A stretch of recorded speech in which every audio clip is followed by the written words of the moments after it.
नमस्ते। Last lecture में हमने एक टॉपिक कंप्लीट किया था। अब हम नेक्स्ट टॉपिक यानी कि वाटर के बारे में इस लेक्चर में डिटेल में पढ़ेंगे। चलो, तो वाटर यानी कि पानी। तो पानी तो ऑलमोस्ट हमारे लिए वेरी इम्पोर्टेंट है, ये तो हम सभी को मालूम है। जितना एयर हमारे लिए एसेंशियल है उतना ही पानी भी इम्पोर्टेंट है फॉर सर्वाइव। जीने के लिए हमें पानी की भी उतनी ही जरूरत पड़ती है जितनी की एयर की पड़ती है। तो चलो, like air water is also essential for life. Air की तरह, हवा की तरह पानी भी उतना ही जरूर है लाइफ के लिए। It is found on the earth in different sources like reverse, ocean, under the ground etcetera. ये अर्थ पे किस रूप में पाए जाते हैं? तो कि अलग अलग सोर्सेस में, जैसे कि रिवर्स में, ओशंस में, अंडर द ग्राउंड, ग्राउंड के नीचे, और बहुत सारे प्रकार में जगह पे पानी पाया जाता है। We need water for our day to day requirements like drinking, cleaning, cooking and washing. और हमें अपने रोज़ के कामों में पानी की ज़रूरत पड़ती है, जैसे कि पीने के लिए, क्लीन करने के लिए, कुक करने के लिए और वॉश करने के लिए भी पानी की ज़रूरत पड़ती है। इम्प्योरिटीज इन वाटर यानी कि वाटर में इम्प्योरिटीज होती है, उसके बारे में पढ़ना है। It is very important to consume clean water to stay healthy. Healthy रहने के लिए हमें कैसा पानी पीना चाहिए, कैसा पानी कंज्यूम करना चाहिए? तो कि clean water. But impurities like mud, sand, dirt etcetera make water unsuitable for use. लेकिन बहुत सारे इम्प्योरिटीज जैसे कि सैंड हो, कुछ गंदा डर्ट हो, अथवा तो पानी को एक ही जगह पे रखने के कारण वहाँ पे जो ग्रीन कलर का सेवार जैसा लग जाता है, वो बहुत सारी इम्प्योरिटीज पानी में आ जाती है जो हमारे हेल्थ के लिए अनसुटेबल है। We can get rid of this impurity by employing simple technique and obtain clean water for drinking and other purpose. और हम इन इम्प्योरिटीज से बच भी सकते हैं, क्योंकि बहुत सारे हमारे पास टूल्स है ऐसे जिसकी वजह से हम पानी में से इम्प्योरिटीज को रिमूव कर देते हैं और अपने पर्पस के लिए क्लीन वाटर का इस्तेमाल कर लेते हैं। Based on their nature impurities can be of two types. उसके इम्प्योरिटीज के नेचर के अनुसार उसको टू टाइप्स में डिवाइड किया है, एक तो सोल्यूबल और दूसरी इनसोल्यूबल। सोल्यूबल इम्प्योरिटीज मतलब कि जो पानी के अंदर सोल्यूबल हो गई, यानी कि अब वो हमें दिखाई देगी नहीं। इनसोल्यूबल इम्प्योरिटीज मतलब कि अगर हम पानी में देखेंगे तो वो इनसोल्यूबल है, उसमें सोल्यूबल नहीं हुई, डिसोल्व नहीं हुई, इसलिए वो हमें दिखाई देगी। Soluble impurities can dissolve in water. Soluble impurity पानी में डिजोल्व हो जाती है, जैसे कि सॉल्ट हो, शुगर हो एक्सेट्रा, जो भी डिजोल्व हो सकती है वो सभी इम्प्योरिटीज को कहते हैं soluble impurities. Insoluble impurities do not dissolve in water. जो इनसोल्यूबल होती है वो पानी में डिजोल्व होती नहीं है। They either float on the surface if they are lighter than water, or settle at the bottom of the container if heavier than water, for example sand, mud etcetera. Insoluble impurities dissolve नहीं होती है, इसलिए अगर उसका wait पानी से कम होगा तो वो ऊपर फ्लोट होते हुए हमें दिखाई देगी, और अगर उसका वेट ज़्यादा होगा जैसे कि सैंड का होता है तो वो कंटेनर के नीचे जाके सेटल हो जाएगी। We use different purification technique to purify water depending on the nature of the impurities. Impurities के नेचर के अनुसार ही हम प्यूरिफिकेशन, जो अलग अलग डिफरेंट टेक्निक है हमारे पास, उसके अनुसार हम चूज करते हैं कि कौन सी इम्प्योरिटीज है। तो let's now discuss some of them. तो अब हम डिस्कस करते हैं कि कैसे इम्प्योरिटीज को हम निकाल सकते हैं। सोल्यूबल इम्प्योरिटीज को कैसे निकालते हैं, इनसोल्यूबल इम्प्योरिटीज को कैसे निकालते हैं।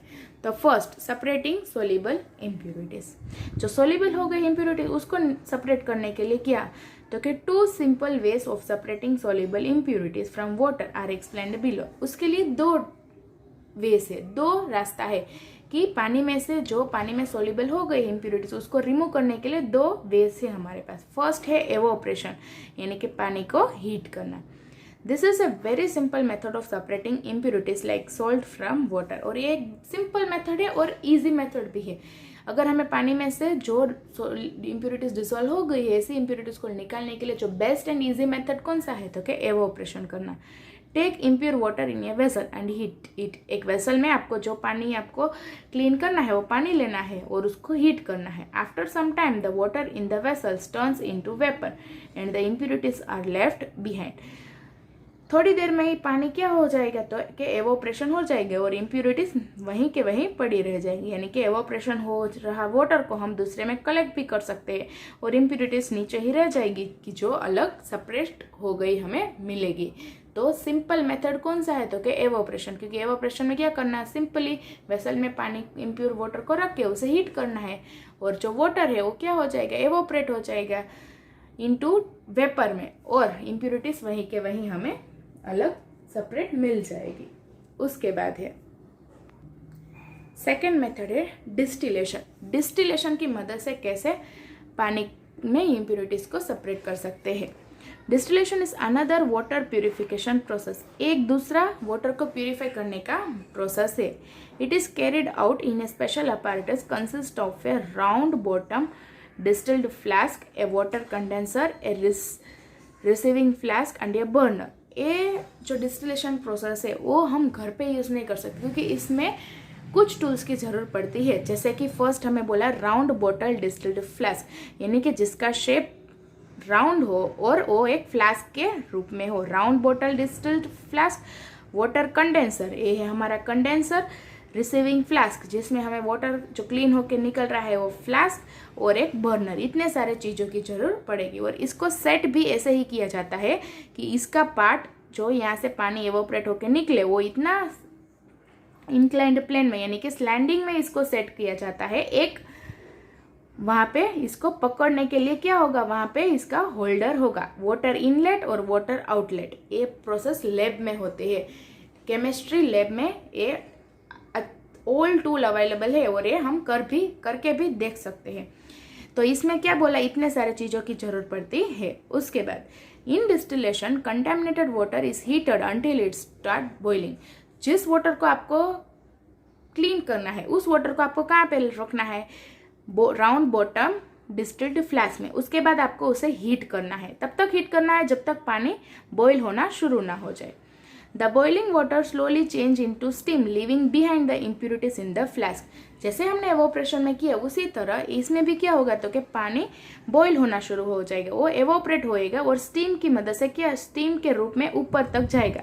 ऊपर तो क्या है, उसका माउथ क्लोज है, इसीलिए वो कहाँ जाएगा, डायरेक्ट इस पाइप के थ्रू, और वो डायरेक्ट कंडेंसर में जाके हमारे फ्लास्क में आएगा। देखो अभी वो बताएंगे। The boiling water slowly changes into steam living behind the impurities in the flask. और जो पानी बॉईल होके चला जाएगा तो लास्ट में क्या बचेगी, तो कि इम्प्यूरिटीज हमारी फ्लास्क में ही रह जाएगी। The steam then passes through the condenser and get cooled. ये जो ट्यूब आपको यहाँ पे दिखाई दे रही है उस ट्यूब वो ट्यूब कंडेंसर में होती है, उसके अंदर ये पानी क्या होता जाएगा, यहाँ से यहाँ तक जाएगा। और ये इनलेट और आउटलेट का काम क्या है, तो कि इनलेट की मदद से हम वो टेप वाटर को इसके अंदर एंटर करेंगे और यहाँ आउटलेट की मदद से वो क्या हो जाएगा, तो कि बाहर निकल जाएगा। इनलेट यहाँ पे है, आउटलेट यहाँ पे है। टेप की मदद से इनलेट पानी हमने डाला और वही पानी यहाँ से यहाँ तक पहुँचने के बाद वापस क्या हो जाएगा, नीचे चला जाएगा। इसका काम क्या है, तो कि यहाँ से जो बॉईल होके पानी यहाँ आ रहा है तो कितना हीट होगा, तो हीटेड पानी हमारा यहाँ बाहर निकलेगा। लेकिन इसको कूल करने के लिए जो वो पानी स्टीम की फॉर्म में जो यहाँ से यहाँ तक पहुँचेगा उसी के अंदर में एक क्या हो जाएगा, तो कि इसका टेम्परेचर घट जाएगा और एक कूल में चेंज कूल हो जाएगा। इसीलिए इनलेट और आउटलेट यहाँ पे फिट किए हैं। The steam then passes through the condenser and get cooled, वो कूल्ड हो गया, thereby turning back into liquid water. क्योंकि जो स्टीम है वो तो गैस के रूप में है, वही यहाँ से यहाँ पे आ रही है, तो अब वो कूल हो गई तो वापस वाटर में कन्वर्ट हो गई। This clean water gets collected in the receiving tank. और वो जो क्लीन वाटर जहाँ पे गिरेगी वहाँ पे आपको अपना रिसीविंग फ्लास्क रख देना है, जहाँ पे वो पूरा कलेक्ट हो जाएगा और जो यहाँ से निकलेगा वो हमारा एकदम क्लीन वाटर होगा। ये है मेथड किसका, तो कि डिस्टिलेशन। डिस्टिलेशन में इस तरह वाटर को प्यूरिफाई किया जाता है। हमने देखा दो method, evaporation and distillation. Evaporation simple method है और डिस्टिलेशन, अगर ये सभी टूल्स हमारे पास है तो ये सिंपल है, इसमें कुछ ज़्यादा हमें मेहनत करने की जरूरत। लेकिन ये सभी हमारे घर पे अवेलेबल होते नहीं है। कहाँ पे होते हैं, लैब में। ये किसके लिए थे, तो कि सोल्यूबल इम्प्यूरिटीज को रिमूव करने के लिए। अब है इनसोल्यूबल इम्प्यूरिटीज को रिमूव करने के मेथड। इनसोल्यूबल इम्प्यूरिटीज जो कि पानी में सोल्यूबल ना हुई हो, वैसे इम्प्यूरिटीज को कैसे रिमूव कर सकते हैं। Insoluble impurities in water can be separated by method like sedimentation, decantation and filtration. जो impurities insoluble नहीं है उसको रिमूव करने के लिए मेथड कौन सी है? सेडिमेंटेशन, डिकेंटेशन और फिल्ट्रेशन. अभी यही इसी के बारे में हमें पढ़ना है. फर्स्ट हमें दिया गया है sedimentation and decantation. This method together are suitable for purifying water contaminated with suitable insoluble impurities which are heavier than water by allowing heavy impure particles to settle down. Clean water can be obtained on top which is poured into another container. ये जो method है sedimentation और decantation, ये दोनों method ही ऐसे पानी को pure करने के लिए सूटेबल है जिसमें इनसॉल्युबल इम्प्यूरिटीज हो. और वो भी इनसॉल्युबल इम्प्यूरिटीज कैसी? तो कि जिसका वेट वाटर से ज़्यादा हो, क्योंकि तभी वो कहाँ पे जाके जम जाएगी? तो कि बॉटम, नीचे जाके सेटल हो जाएगी.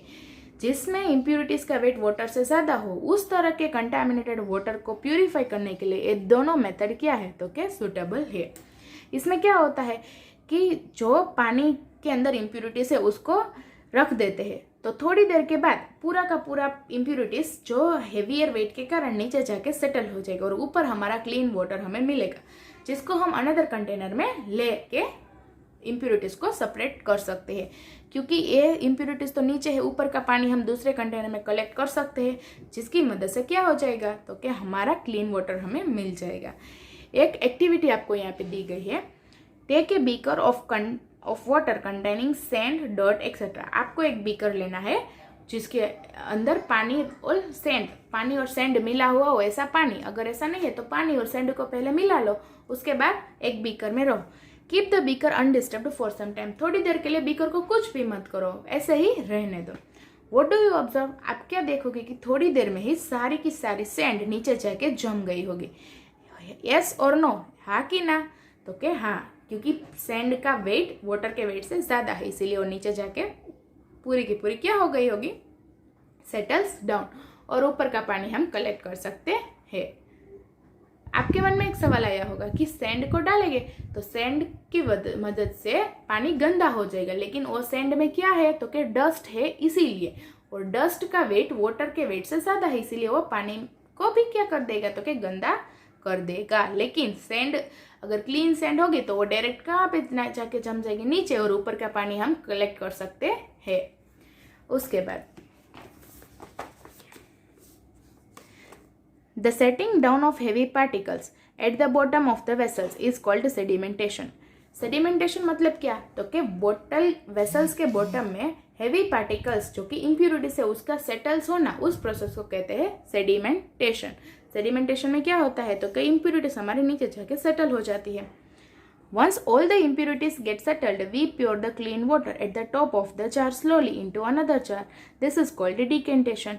और जैसे ही पूरी की पूरी इम्प्यूरिटीज नीचे जाके सेटल हो गई, हम ऊपर का पानी को दूसरे कंटेनर में, दूसरे जार में स्लोली ऊपर की टॉप से ले लेंगे. तो इस प्रोसेस को कहते हैं डिकेंटेशन. सेडिमेंटेशन और डिकेंटेशन दोनों साथ ही में होने वाला प्रोसेस है और दोनों की मदद से क्या होता है?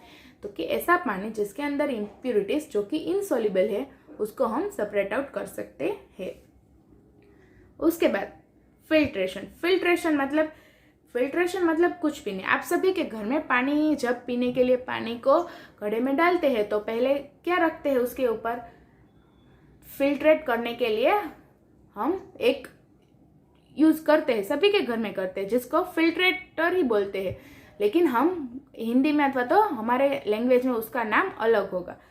फिल्ट्रेटर मतलब क्या? तो कि छन्नी अथवा तो गैना हम जो बोलते हैं, उसके अंदर पानी को डालते हैं, जिसकी वजह से पानी के अंदर इम्प्यूरिटीज ऊपर रह जाए और हमारा क्लीन पानी यानी कि प्योर वाटर नीचे हमारे जो पानी का पोट है उसके अंदर चला जाए. तो फिल्ट्रेशन में क्या होता है? तो कि प्यूरिफिकेशन करना. किसकी मदद से? तो कि filtration.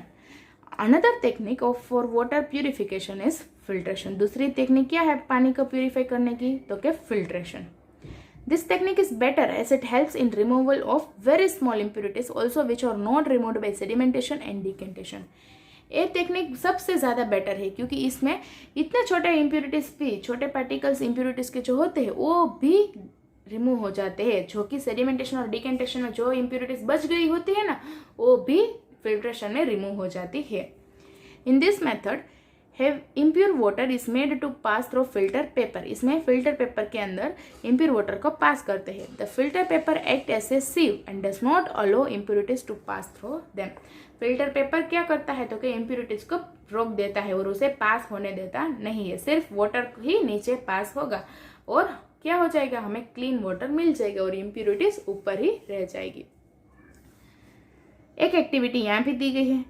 Take a filter paper and fold it on into a cone. Filter paper लेना है और उसको कोन के रूप में, कोन के शेप में फोल्ड करना है। Place it inside the funnel and keep this funnel on the mouth of the beaker. उसको फनल के अंदर रखना है और फनल के माउथ को एक बीकर में रखना है। कंटेमिनेटेड वाटर को फनल के ऊपर डालना है, इम्प्योरिटीज ऊपर रह जाएगी और क्लीन वाटर नीचे मिल जाएगा।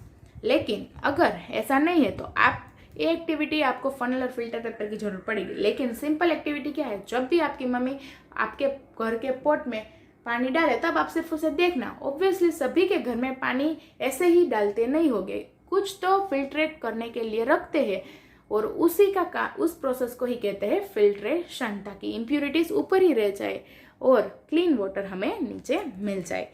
तो यहाँ पे हमारा चैप्टर कंप्लीट हो गया है।